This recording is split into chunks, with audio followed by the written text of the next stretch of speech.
இன்றைக்கு நாம் தியானிக்க இருக்கிற வசனம் யாத்ராகமம் 14ஆம் அதிகாரம் 14வது வசனம். கர்த்தர் உங்களுக்காக யுத்தம் பண்ணுவார், நீங்கள் சும்மா இருப்பீர்கள் என்றான். இங்கே இஸ்ரவேல் ஜனங்களை நோக்கி மோசே கூறுகிறாரு, கர்த்தர் உங்களுக்காக யுத்தம் பண்ணுவார், நீங்கள் சும்மா இருப்பீர்கள். ஏன்னா இஸ்ரவேல் ஜனங்கள் எகிப்திலிருந்து கடந்து செங்கடலை கடக்க அவங்க முன்னாடி வந்து கொண்டிருக்காங்க. அப்போ அவங்கள பின்தொடர்ந்து பாரோனுடைய சேனையும் பின்னாடி அவங்கள தொடர்ந்து வருது. இதை பார்த்த இஸ்ரவேல் ஜனங்க பயப்படுறாங்க. இதே யாத்ராகமம் 14ஆம் அதிகாரம் 6வது வசனத்திலேருந்து பாருங்க. அவன் தன் இருதய ரதத்தை பூட்டி தன் ஜனங்களை கூட்டிக் கொண்டு பிரதானமான 600 ரதங்களையும் எகிப்துள்ள மற்ற சகல ரதங்களையும் அவைகள் எல்லாவற்றுக்கும் அதிபதிகளான வீரர்களை எல்லாம் கூட்டிக் கொண்டு போனான்.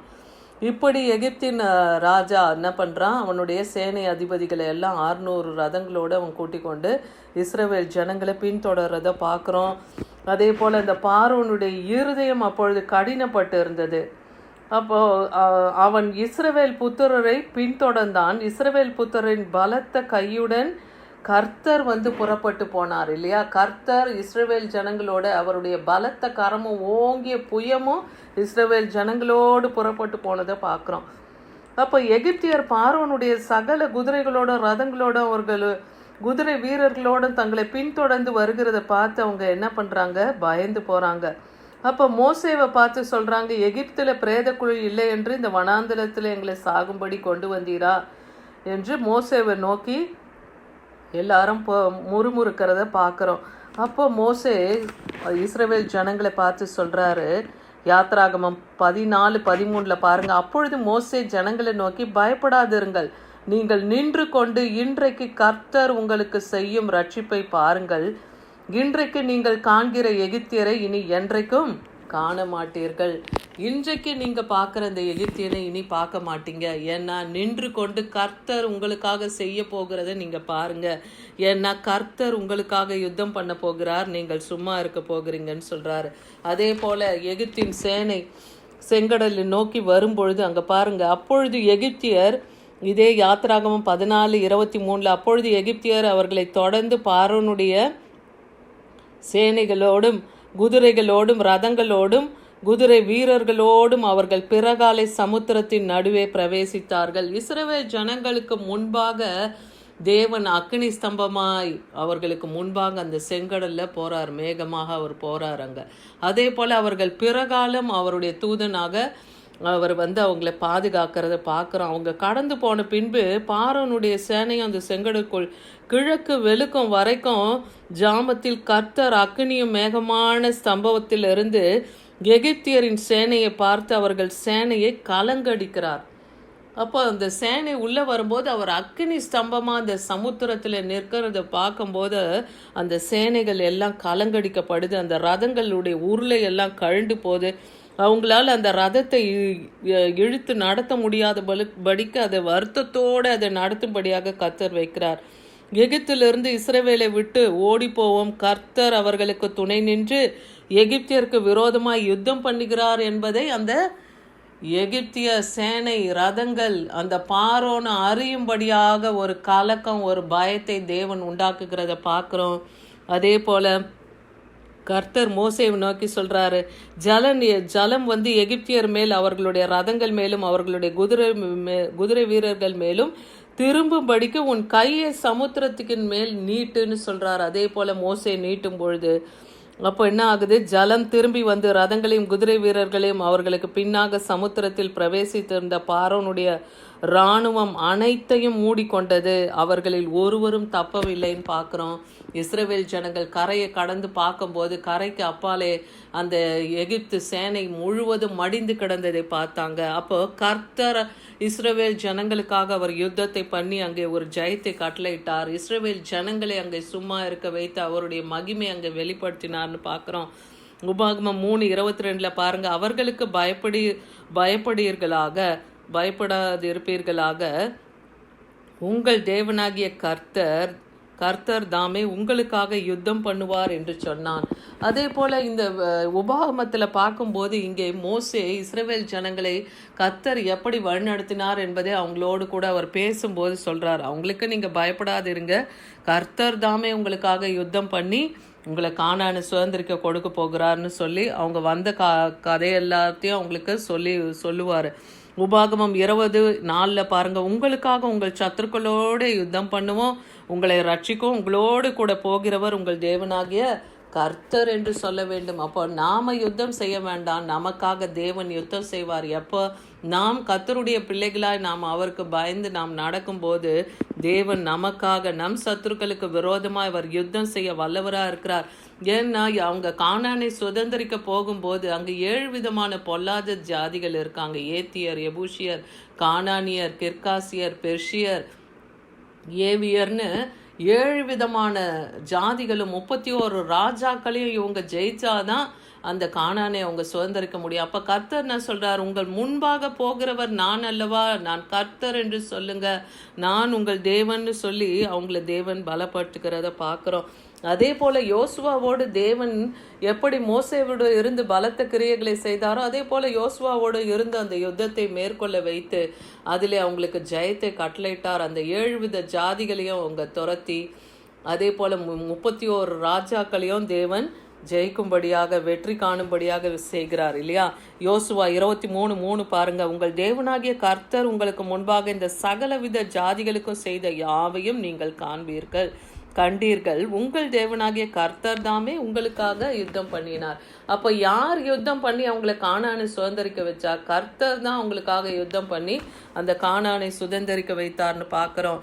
அதே போல் ஏன்னா நம் தேவன் வல்லமையுள்ளவர், அவரது ஓங்கிய கரம் பலத்த புயம் பராக்கிரமம் செய்யும் என்றே வேதத்தில் எழுதியிருக்கிறது. இஸ்ரவேல் ஜனங்களை தேவன் அப்படிதான் அவங்கள எகிப்திலேருந்து வழிநடத்தினார்னு பார்க்குறோம்.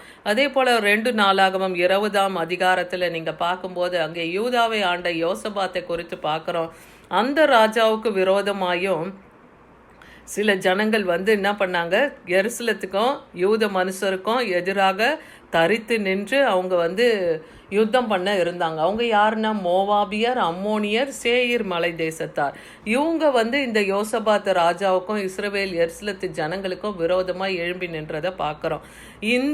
அதாவது 2 நாளாகும் 20:17 பாருங்க, இந்த யுத்தத்தை பண்ணுகிறவர்கள் நீங்கள் அல்ல, யூத மனுஷரே, எருசலேம் ஜனங்களே, நீங்கள் தரித்து நின்று கர்த்தர் உங்களுக்கு செய்யும் ரட்சிப்பை பாருங்கள் என்று இந்த ராஜா என்ன பண்ணுறாருன்னா, இவங்களுக்கெல்லாம் இந்த இஸ்ரவேல் யூத ஜனங்களை நோக்கி அவர் என்ன சொல்றார், யூதாவெங்கும் அவர் உபவாசத்தை கூறினார்னு பார்க்குறோம். யூத ஜனங்கள் எருசலேத்து ஜனங்களை எல்லாம் ஒன்று கூட்டி நாம் உபவாசம் இருந்து தேவனிடத்துல நாம் விண்ணப்பம் செய்வோம், அப்போ கர்த்தர் இந்த யுத்தத்திலிருந்து நம்மை நீங்களாகி ரட்சிப்பார்னு சொல்றாரு.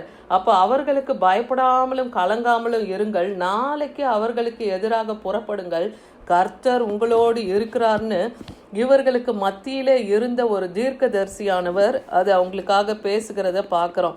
நாளைக்கு கர்த்தர் உங்களுக்கு மத்தியில் இருக்கிறார், நீங்கள் அவர்களுக்கு எதிராக புறப்படுங்க, கர்த்தர் உங்களுக்காக யுத்தம் பண்ண போகிறார்னு சொல்கிறார். அதனால யூதாவெங்கும் உபவாசத்தை அவங்க கூறினாங்க. மக்கள் கர்த்தரிடத்திலே சகாயம் தேட கூடும்போது அப்போ யோசபாத்து தேவனை நோக்கி ஒரு விண்ணப்பம் வைக்கிறார். இதுதான் யோசபாத்தின் ஜபம் கூட நம்ம சொல்லலாம். 2 நாளாகமம் 20:6 பாருங்க, எங்கள் பிதாக்களின் தேவனாகிய கர்த்தாவே, பரலோகத்தில் இருக்கிற நீர் அல்லவா தேவன், தேவரீர் ஜாதிகளுடைய ராஜ்யங்களை எல்லாம் ஆளுகிறவர், உம்முடைய கரத்திலே வல்லமையும் பராக்கிரமும் இருக்கிறது, ஒருவரும் உம்மோடே எதிர்த்து நிற்கக்கூடாது. இதை யோசபாத் அறிந்திருக்கிறார். தேவனுடைய மகிமை அங்கே ஜனங்களுக்கு மத்தியிலே அவர் விவரித்து அவர் ஜெபிக்கிறத நம்ம பார்க்குறோம். தேவனுடைய கரம் வல்லமையும் பராக்கிரமும் செய்யும், அவருக்கு விரோதமாய் ஒருவனும் எதிர்த்து நிற்க முடியாது என்பதை யோசபாத் சொல்லுகிறத பார்க்குறோம்.